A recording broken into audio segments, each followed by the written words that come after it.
Good morning, everyone. Thank you for joining. This is the next presentation in this Opentrons webinar series entitled Automate Biology Lab Protocols with the OT-2 Python Protocol API.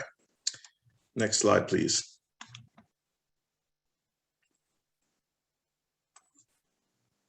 So today, Nick Deal will be our presenter. He's on our applications engineering team. Nick graduated from Vanderbilt with a biomedical engineering degree and joined Opentrons several years ago. And he is one of our fantastic applications engineers when you apply for protocol scripting or scripting protocols. He will deliver them to you, a nice bespoke protocol for you to get your protocols running as fast as possible. I am your moderator, Mike Asham, the Director of Application Sciences here at Opentrons. And next slide, Nick, I'll turn it over to you. Hi, everyone.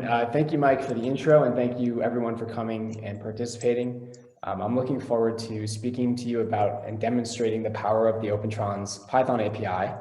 I'm going to give a presentation for roughly 30 minutes. And then I'm going to have plenty of time left to answer questions that trickle in from you all during the presentation. And so we'll walk through how to access, modify, and download existing Python protocols from our Opentrons Protocol Library without having to dig into the code. We'll also demo how to create your own custom labware definitions for use with our Python API through our labware creator interface tool. And finally, we'll walk through the specifics of our Python API with code examples and demos.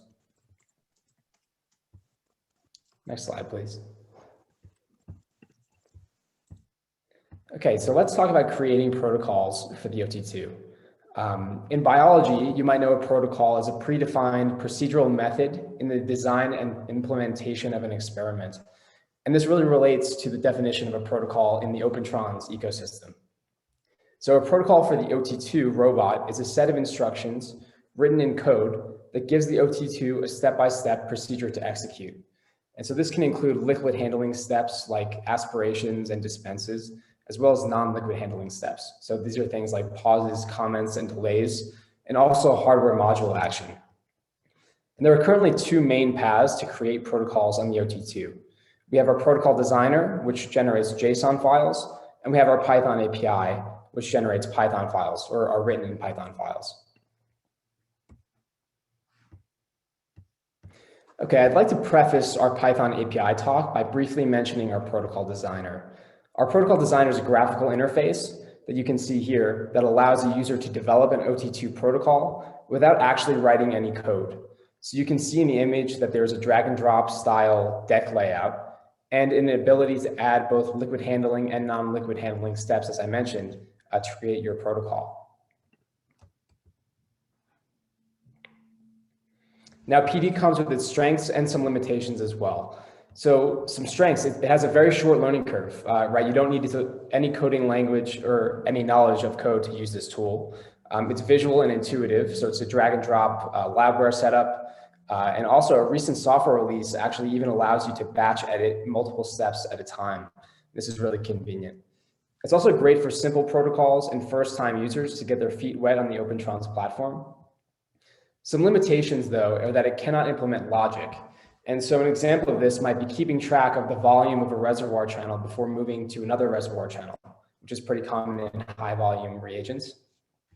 You cannot loop steps, whereas we know in Python, we can easily accomplish this with for loops or for each loops. It's also tricky to implement higher touch movements and liquid handling actions. So things like moving around precisely within a well, which is useful in things like magnetic bead extractions or around the deck. And also integration with other common standard Python libraries like CSV and math are not possible using Protocol Designer.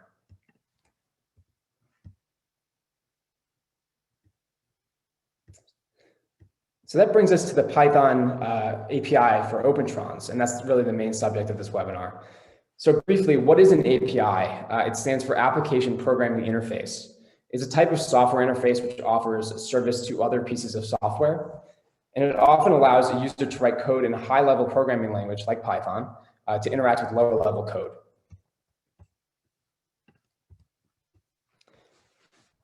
So what is the Opentrons Python API specifically? This is a simple Python framework designed to make writing automated biology lab protocols easy. It's accessible to anyone with basic Python and wet lab skills. And in this case, our Python API allows us to interact with the physical hardware of the OT-2 and its pipettes and modules in the friendly syntax of Python. It also allows users to code automated protocols in a way that reads like a lab notebook. So it's very accessible for people with wet lab skills, as I mentioned. It's also open source and well documented, and this is really aligned with the Opentrons core tenets of open science and repeatability of automated protocols across different labs and scientists. And you can see on the right a screen grab of what our landing page for our Python documentation looks like. It's been written by our software engineers. It's quite extensive and contains a reference for all the aspects of our API that I'm going to touch on in this presentation. Okay, so importantly, what can our Python API do? In short, it can automate a wide variety of scientific workflows, and these include things like NGS library preps, nucleic acid extraction, serial dilutions, end-to-end PCR with the use of our thermocycler, cherry picking and concentration normalization with the ease of Python CSV parsing capabilities. We can also read and write to local files in the robot. This is useful for things like tracking tips across protocol runs to reduce tip waste, and also to write log files that can be retrieved and referred to after a protocol is actually executed on the robot. And we can also integrate custom labware, so anything from tips to plates to tube racks on the robot deck. And I'll also be showing a quick demo on how to create custom labware yourself for use in our API in just a few minutes. Okay, a great first step to become acquainted with our Python API is to access, modify, download, and run an existing Python protocol from our protocol library. Our library is a free open source repository containing hundreds of protocols written in our Python API across a wide range of scientific applications. Many of these protocols are specific to scientific kits, and they've actually been scientifically validated by internal Opentrons scientists on the OT-2. And you can see associated application notes containing relevant data here. This screenshot shows the landing page for our library.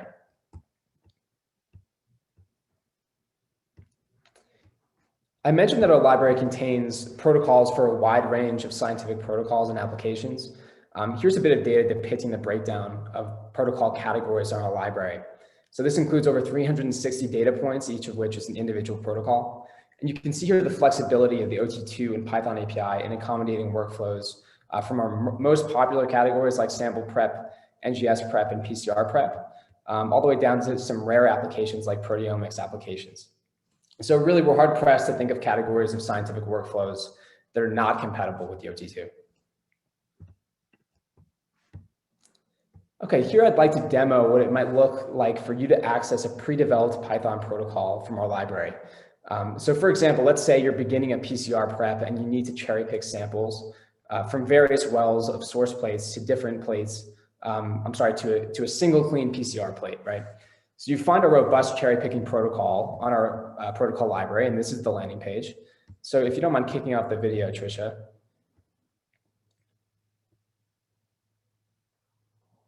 Great, so what you see here is our protocol README, as we call it, and that just refers to some documentation about a protocol. And this protocol takes a CSV, and there's an example shown of how to format it. There's also a reference to what labware and pipettes can be used, and an example deck layout. And then lastly, you'll see a list of customizable parameters for your protocol. These allow you to modify the functions of your protocol without actually having to edit any of the code yourself. So here you'll see that we can select an input CSV file.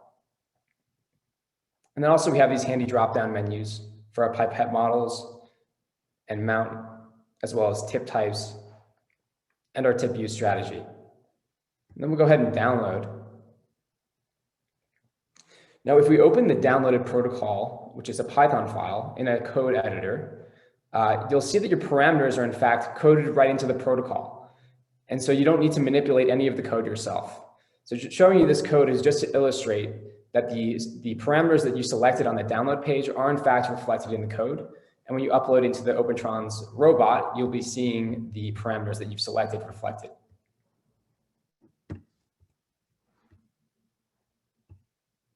Go to the next slide, Tricia.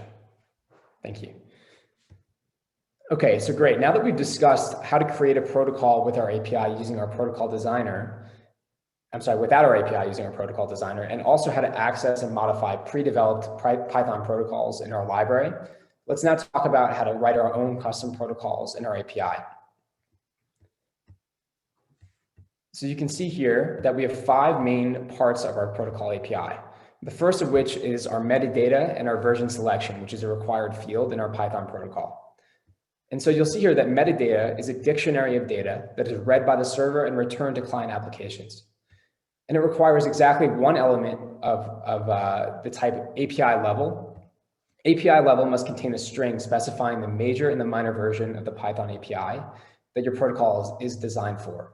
And the most recent or most current API level of our Opentrons API is 2.10, and so that's what I show here. Now, the other elements shown here are useful, but they're not required. And so these include title, author, and description, and they can help the Opentrons app display useful data or information about the protocol that's being executed, but again, they're not required. Great, so part 2 here is going to be the run function and the protocol context. Protocols are all structured around this function called run. It must be named exactly run, and it must take one mandatory argument that we're calling here protocol. This variable protocol is of the type protocol context. And so what this does is represent the robot and its capabilities. And it has 2 main responsibilities. One is to remember, track, and check the robot's state. And 2 is to expose the functions that make the robot execute actions. Great, so next we have labware. And labware refers to plates, reservoirs, tip racks, tube racks, and any other static products that are used in liquid handling. I'm sure most scientists here are very familiar with different types of labware. And so in the example up top, I show a brief example of loading in Opentrons tip rack in slot 1, and I'll explain the details of that on the next slide. So this is how we load labware. Each labware is loaded onto one of 11 deck slots physically on the Opentrons deck. And the deck is just the liquid handling surface of our robot. And the 12th slot is actually reserved for the built-in Opentrons trash container, so that can't be accessed. The load labware method is called in the protocol context object that we've just discussed, and it takes the following arguments. A load name that points to information about the specific labware and its physical dimensions and wells. A slot, so from 1 to 11, that points to the labware's physical location on the deck. And then lastly, an optional display name. So you can see on the right a schematic of the OT-2 deck with 11 slots in the trash container. The footprint of each of these slots is approximately 127 by 85 millimeters, which is an ANSI standard. It has spring-loaded snaps for the labware and modules to stay in place during pipette interactions. And in the example shown up top, we have the required arguments of a load name and a slot, but not a display name in this case. Okay, now that we know how to load labware, where do we find the API load names that correspond to each physical labware? So we can look to the extensive Opentrons labware library. The labware library contains all of Opentrons standard labware. And if your labware is not found here, you can actually create your own definition with our labware creator tool. And it's best to have a technical drawing on hand for this for the most accurate liquid handling project. And this generates a JSON labware file that can be added to the Opentrons app for protocol use. You can see a screenshot of the landing page of our library on the right there.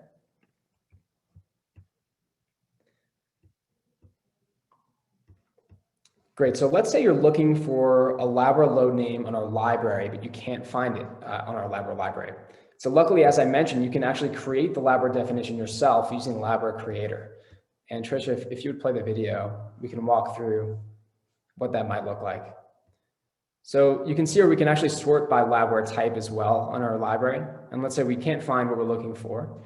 So we navigate over to the custom labware creator and we start making a new definition. So let's say we're making a well plate here.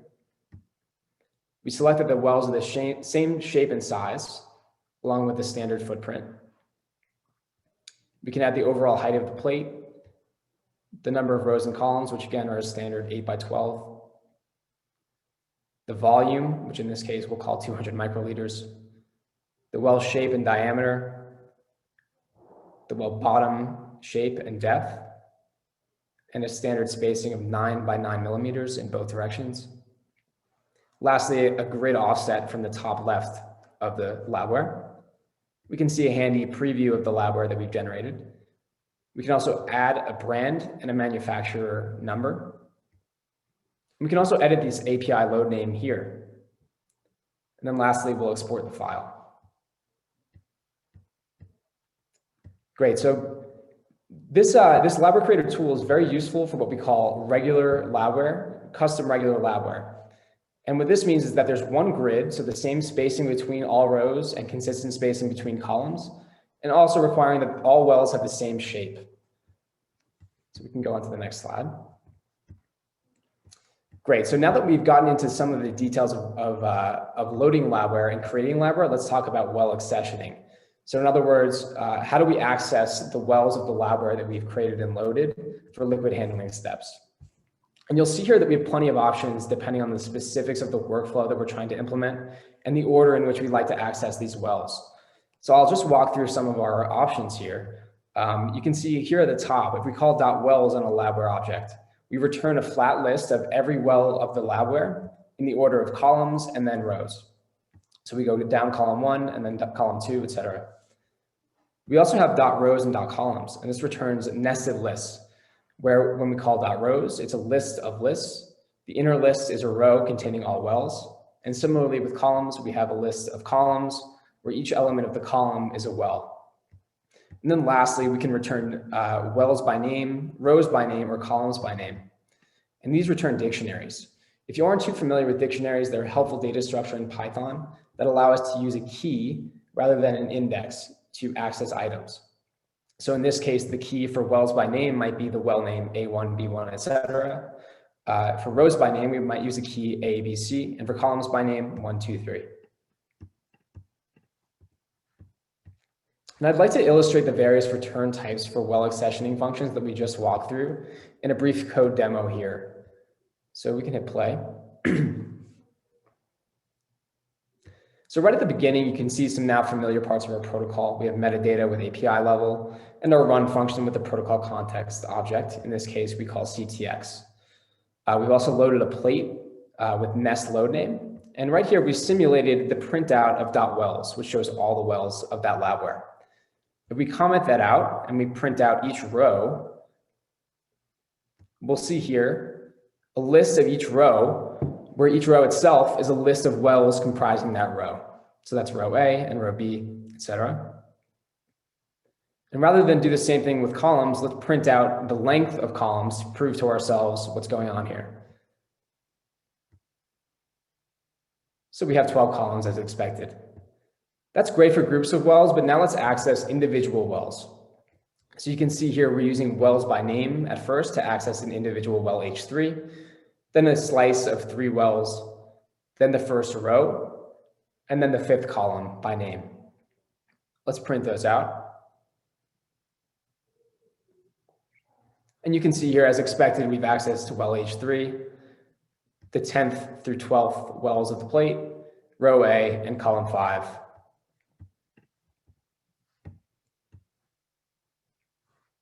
Great, so now that we know how to load labware and access its wells, let's move on to liquid handling with our API using pipettes. So pipettes refer to the Opentrons fleet of electronic pipettes. And you'll see here that we have 5 Gen 2 pipettes right now. We have 3 single channels with range 1 to 1,000 microliters, and 3 multi-channel pipettes, so 8 channel pipettes with a range from 1 to 300 microliters. So how do we load a pipette in the API? The OT-2 gantry houses 2 pipette mounts, a left side and a right side, and they move around in 3D space. The load instrument method is called on the protocol context object that we just discussed with labware, and it takes the following arguments. A model pointing to the range and the type of the pipette, so it can be a single or multi-channel pipette. This is analogous to the load name of labware. Also a mount, so left or right, and this is analogous to the slot of a labware. And lastly, optionally, tip racks, which are an instance of labware. And this allows us to automatically iterate over tip pickups. Now that we've loaded our pipette, let's talk about some building block commands on our pipettes. And so these commands have one specific action for the pipette to execute. You can see here at the top few lines, we've created a list of tip racks and also instantiated a pipette object here that we've called M300. It's common naming convention to use the letter P or M, depending on whether you are using a single or a multi-channel pipette in your variable name, followed by the maximum volume of that pipette. So in this case, we have M300, which corresponds to a P300 multi-Gen 2 pipette. Now let's walk through some of these different functions that we can call in our pipette. We have a pickup tip, which picks up at the first available tip. We have a flow rate change in microliters per second for both aspirate and dispense. Then we have a mix statement here, and those arguments are repetitions, a volume, and a location. Then for aspirate and dispense, we have both a volume and a location. We blow out a location, and then we can drop tip, which defaults to our trash bin. So complex commands are composed of multiple building block commands. They're robust and efficient to code in our API. And the three main complex commands are transfer, distribute, and consolidate. So transfer transfers from one well to one well, distribute one to many, and consolidate many to one. They can also take in a number of keyword arguments that make coding very convenient. So you see here we have a new tip, which gives us the tip scheme.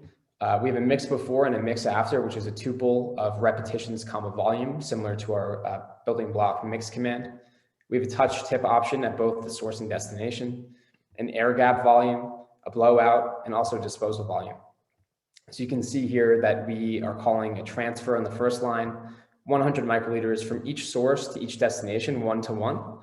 With an air gap of 100 microliters, we're using a new tip for each transfer, and we're mixing after 5 times at 50 microliters.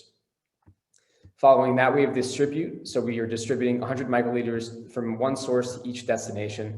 We're touching tip as well. And lastly, we have a consolidate, 100 microliters from each source to a final destination, and we're blowing out of the destination. Okay, let's walk through a demo of a complex command in our API. In this case, I'm going to pick specifically the distribute function.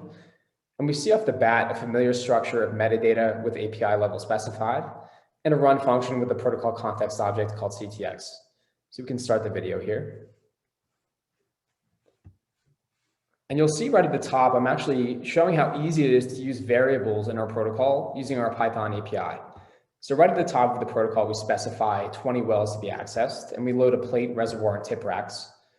We also use more variables to specify a volume of 30 microliters, a source well of A2 of the reservoir, and destinations up to the number of wells of our destination plate. Then we call a distribute. And as expected, we're transferring 30 microliters with one aspiration to as many wells of our destinations as possible. And you can see here we're actually aspirating 20 microliters extra, which is defined in our disposal volume there.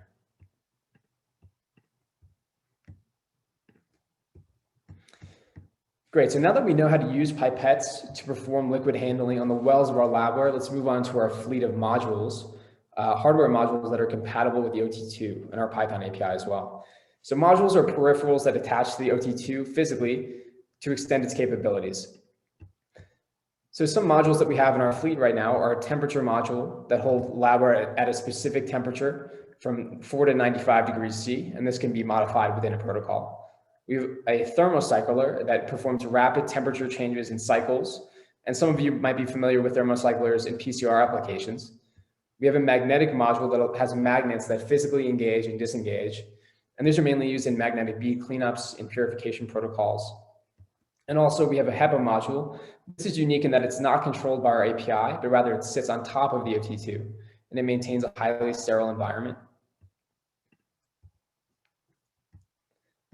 Like labware and pipettes, modules are loaded on the protocol context object. And very similarly to labware, the load module function takes arguments from a module corresponding to the module type and the slot in which the module will be loaded physically. And they're connected to the OT-2 via USB connection. A slight difference in loading labware onto the module is that rather than loading the labware directly onto the protocol context, as we've seen earlier, we first load the module onto the protocol context, and then we load the labware directly onto the module, still using the load labware function. And you'll note that a slot is no longer needed because we know where the module is sitting already.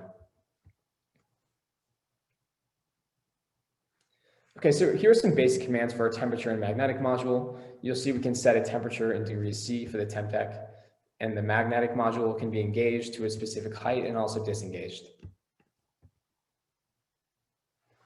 The thermocycler commands are a bit more complex. So you'll see here that we can open the lid and set a lid or a block temperature in degrees C as well. We can then close the lid and set up a profile for cycling. And the profile will take in two different parameters, which are temperature and hold time in seconds. And it'll cycle through that profile by using the execute profile command. You'll see here that it specifies the profile, the repetitions, and the block max volume. And this just corresponds to the well volume, and this allows the thermocycler to ramp speeds optimally. Here's some non-liquid handling commands that we can use in a Python protocol. So these include comment, delay, and pause. You'll see here that we're commenting. This is a comment, and robot function will continue, so no pausing occurs. We can also delay for a specified amount of time before resuming, or we can pause for an indefinite amount of time until user input is performed. We can also perform high touch control within a well itself. So our motors accommodate 0.1 millimeter movements in all three dimensions. And we have some of these handy well position modifiers. So we have things like .top, .bottom, and .center, which take in optional arguments for millimeters to offset from that location. So in this example, the top location is defined as 2 millimeters below the top of the well. The bottom location is 0.5 millimeters above the bottom of the well. The center is exactly in the center. And then we can use a handy command on the pipette called move to move to that location. We can also employ some pretty advanced use cases using our Python API for some power users. We have custom third-party hardware integrations that have been successful, including heaters, shakers, and linear actuators. We can implement HTTP requests for live data reading and writing. And we could also implement something called liquid height tracking as an example of the power of Python. So I'm going to quickly demo some height tracking code. So this is a pretty advanced use case in which we might want to use some added functionality to our existing well class using the power of Python. So we first import the well class directly and extend it in a class called wellh. We can start the video.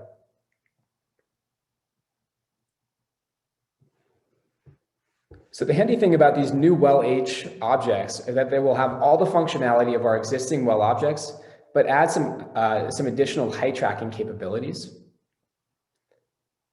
And so you'll see here with our height decrement and increment functions that we're defining, we're calculating a height differential based off the volume of liquid that's transferred in or out of the well, and also the well geometry itself.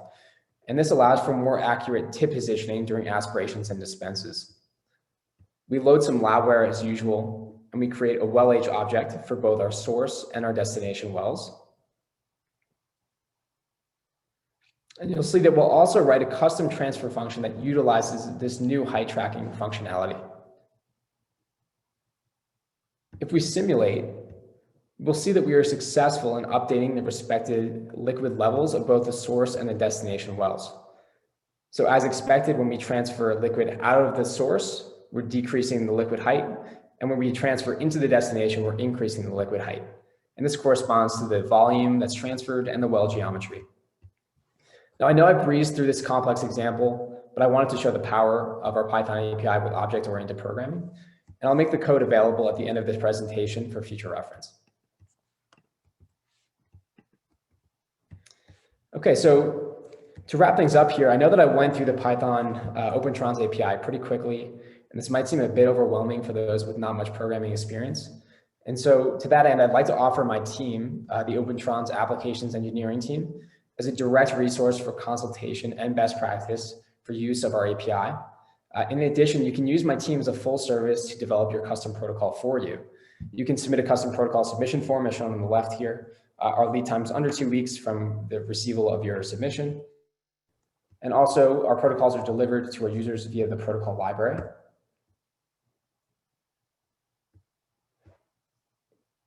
You can go ahead to the next slide. And then lastly, here are some resources that I've gone through in my presentation today. So you'll see here the API reference as well as the source code on GitHub, my team's email to reach us, how to simulate a protocol as I've shown before, our protocol library, and some example code that I've just gone through. And then lastly, I'll take some questions. So thank you all for listening. And I believe Chaz and Mike, I'll let you take it. Yeah, thank you, Nick. That was quite informative. First question we have is there's quite a few questions, so please get them in now. Hopefully we can get through most, if not all of them. If we don't get to them, don't worry. We could always reach out after the webinar to answer questions individually if needed. First question, Nick, what can a user do if they have irregular custom labware?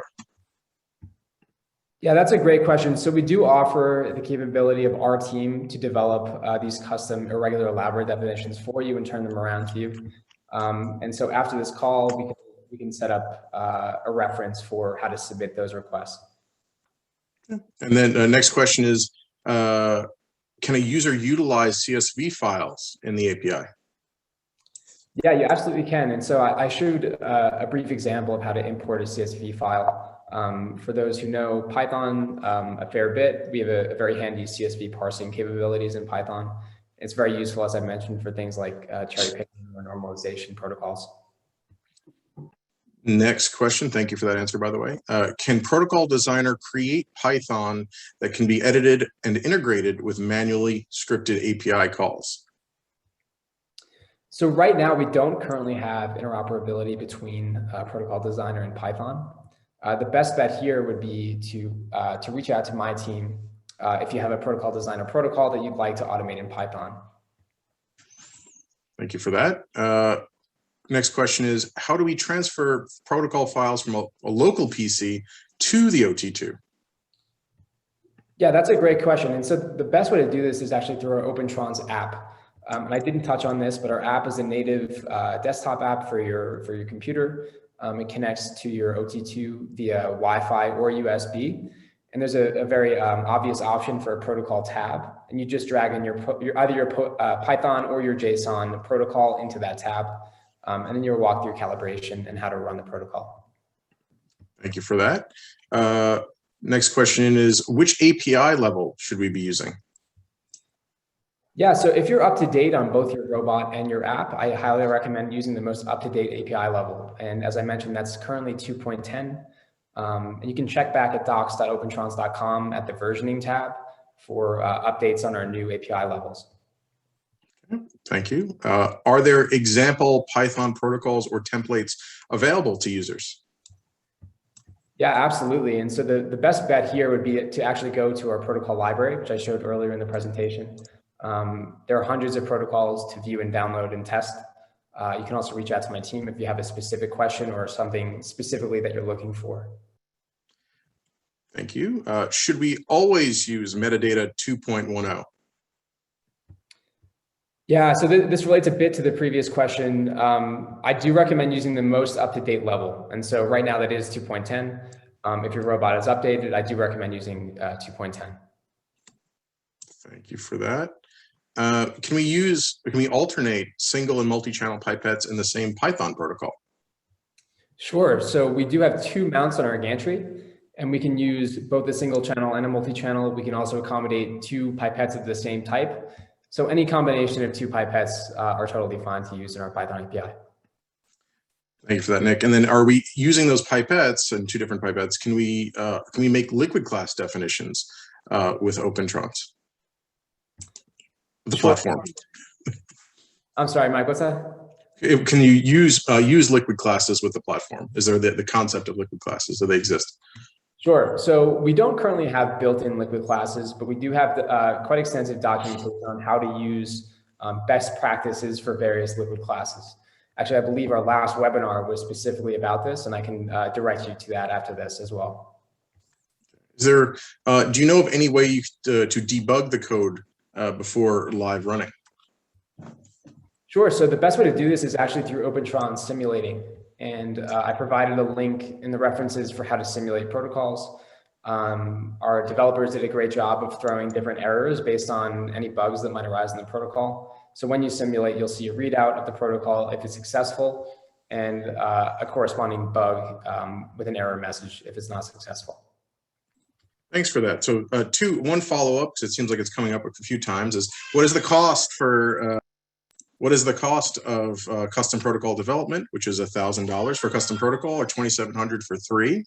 And I'd also like to take a second and plug that we'll be at AACC this next week, booth 121. If you'll be attending, please stop by and get a giveaway.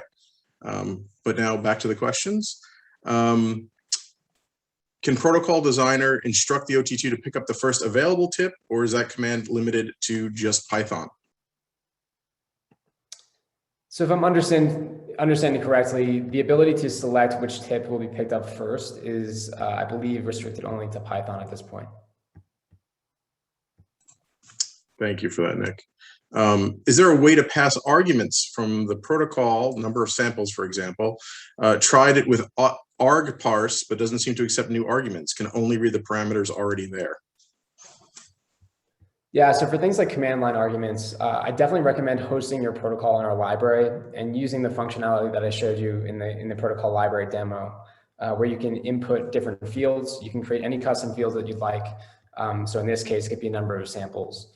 And you know, our protocol library platform supports you to input in an interface. So in this case, the field would be a number of samples. You can enter that number and download your protocol, and that will be reflected in your Python code. Perfect. This question is in relation to third-party hardware. Is it possible to get a demo of, or even purchase third-party hardware that can be integrated on the OT-2? And then how does one integrate third-party hardware on the OT-2? Yeah, so this is a bit of a deeper question. As far as providing an example, I'm happy to take that offline and show you some example code. And similarly for how to integrate. And so in short, users have built their own drivers for the OT-2. As I've mentioned, this has been successful with heater shakers and linear actuators. For this specific question, I'm happy to take this offline and go a bit more in depth. Thank you for that. Can you explain a little bit more about the HTTP requests, please? Sure. So HTTP API is currently in beta. I'd be happy to direct you to our software team for some best practices about that. That's not something that I currently use in my day-to-day. I usually use the Python API as I've walked through here, but I would expect some updates on the HTTP API in the coming probably months. Okay, thank you. Without height or volume tracking, what depth does the pipette default to? Yeah, good question. So we default to 1 millimeter above the bottom of the well, if not specified directly. Let's see, go to the next question. Are there design files available for your tip racks? I do not believe there are currently design files, but we do have technical drawings, or I'm sorry, we do have a labware drawing. So in our labware library, you can find the dimensions for our tips and our tip racks. If you do a filter for tip racks, you should be able to find what you're looking for. This is next one is an interesting question about in labware creator. Is it possible to design custom wells for crystallization plates? We would require wells with an included crystallization well in the center of each well. So just for a little bit of background, crystallization plates are basically 5 wells in 1 plate. So is it possible to do that in Protocol Designer, and how would you best design that? Right, so that's not currently possible to design in labware creator. As I mentioned, that's restricted to what we call regular labware. And so that's labware with only 1 grid and the same wells that comprise that grid. But what you can do is send over a crystallization plate schematic to our team, and we'll design the plate for you and deliver a .json file, which contains the labware definition. We have been successful in designing other crystallization plates. Thanks for that. Unfortunately, just as a heads up for everyone, we only have time for 2 more questions. So I'm going to ask the next 2 on the list, and there's still 30 more in the queue. So feel free to reach out, and we can answer all these questions on a more of a one-to-one basis. Does the API have timer options that can set timers without pausing the whole program with a delay? It's more a delay function rather than a set time, I guess. Sure. So we do have a handy delay function, which allows you to take in any number of minutes and seconds, as well as print out a message, and the protocol will automatically resume after that is called. And in addition, there is a timer in the Opentrons app itself, so you can see the runtime of the protocol. Okay, thank you for that. is an easy one to wrap this one up. When the comment function is used, where does the text output to? Yeah, great question. So in the Opentrons app, during the run, you'll see a list on the right. And that's a live updated list of each of the commands that are executed in the protocol as the robot is executing them. And the comment will be nested right in those functions. So let's say you pick up a tip and then call a comment. The readout will show picking up tip, followed by the comment, followed by the subsequent steps of the protocol. Thank you for that, Nick, and thank you for the time. Can we go to the next slide, please? So up here we have Nick and my emails, nddeal@opentrons.com and michael.asham@opentrons.com. Please feel free to reach out and ask us some questions. Again, I hope to see you all next week at AACC at booth 121. Please feel free to stop by and say hi. We'll have some representation from my team and Nick's team at the booth, as well as some sales folks if you're interested in doing some custom integrations or have some API questions. There'll also be a software booth to do a quick demo as well if needed. Thank you all very much. Please stay tuned for other offerings in the series, and I wish you all a good day.